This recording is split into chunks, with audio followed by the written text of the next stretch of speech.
2024 के लोकसभा चुनाव में भाजपा के हिस्से जो 17 सीटें लोकसभा की आई है वो इस प्रकार से हैं।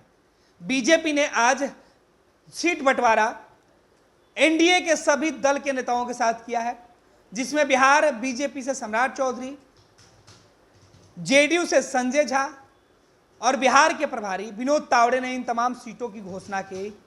आपको बता दें कि जो सीटें बीजेपी के हिस्से में आई है वो इस प्रकार हैं।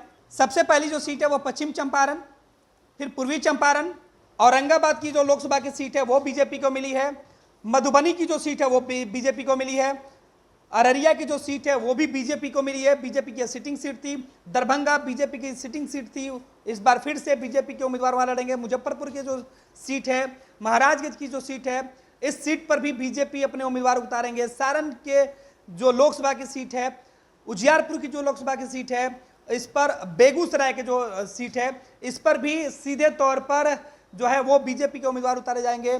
नवादा की जो सीट है, पटना साहिब की सीट है, वो पाटलिपुत्र पटना की दोनों ही लोकसभा की सीटें बीजेपी को है। आरा लोकसभा की सीटें बीजेपी चुनाव लड़ेगी। बक्सर की लोकसभा सीट पर बीजेपी अपने उम्मीदवार उतार कर लड़ेगी। सासाराम की जो सीट है इस पर भी बीजेपी अपने उम्मीदवार उतार के लड़ेगी और सीधे तौर पे बीजेपी ने अपने 17 सीटों की जो लिस्ट है वो जारी कर दी है। इनमें वो सीटें ज्यादातर हैं, नवादा को छोड़ दें तो बाकी ये 17 सीटें वही सीटें हैं जिस पर बीजेपी अब तक चुनाव लड़ती रही है पिछले चुनाव में, और जो सीटें हैं अमूमन इन सभी जगहों पर बीजेपी के सिटिंग जो है वो सिटिंग पोजीशन है। जिन 17 सीटों पर भाजपा ने अपने उम्मीदवार उतारे हैं उन सभी सीटों पर बीजेपी के उम्मीदवार मौजूद हैं। नवादा उस वक्त एनडीए गठबंधन के हिस्से में था और इस वक्त बीजेपी यहां पर अपने उम्मीदवार को उतारेगी। अब उम्मीदवार कौन होंगे वो देखना दिलचस्प होगा। फिलहाल बिहार में एनडीए के अंदर सीट बंटवारा जो है वो हो चुका है और सभी सीटें गठबंधन की जो है उन सीटों की घोषणा भी कर दी गई है कि 40 लोकसभा सीटों पर किस दल से कौन उम्मीदवार जो है चुनाव लड़ेंगे। बीजेपी किस 17 सीटों पर किन किन लोकसभा सीट पर चुनाव लड़ेगी, जेडीयू, हम, लोजपा, उपेंद्र कुशवाहा, इन सभी के सीटों की भी घोषणा विनोद तावड़े ने आज कर दिया है। जाहिर सी बात है कि एनडीए के अंदर सीट बंटवारे को लेकर पिछले कई जो दिनों से जो सस्पेंस जो था वो बरकरार था।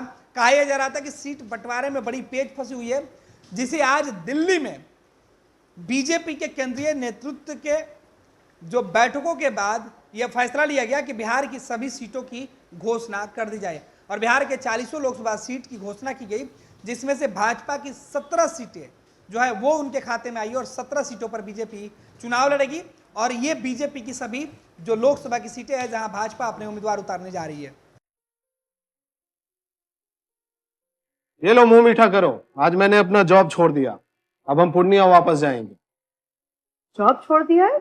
मतलब ये घर कैसे चलेगा? हम करेंगे क्या और माँ बाबूजी क्या बोलेंगे? इसलिए मैं एक और मिठाई का डब्बा लाया। अपने बिजनेस के लिए लोन अप्रूव हो गया। अरे लोन अप्रूव हो गया वो तो ठीक है, लेकिन पूर्णिया में हम रहेंगे कहाँ? अपना घर भी तो नहीं है वहां। इसलिए तो एक और मिठाई का डब्बा अलग से लाया हूं। हमने पूर्णिया में घर ले लिया है, पूर्णिया के ई होम्स पैनोरमा में। पूर्णिया में पैनोरमा ग्रुप लेकर आए हैं ई होम्स पैनोरमा। बड़ा घर, आलीशान जिंदगी और अत्याधुनिक सुविधाओं के संग। अरे अब क्यों मुंह मीठा करवा रही हो? क्योंकि हम घर वापसी जो कर रहे हैं। घर वापसी की खुशी पूर्णिया में ई होम्स पैनोरमा के संग। ई Homes Panorama, luxurious lifestyle redefined.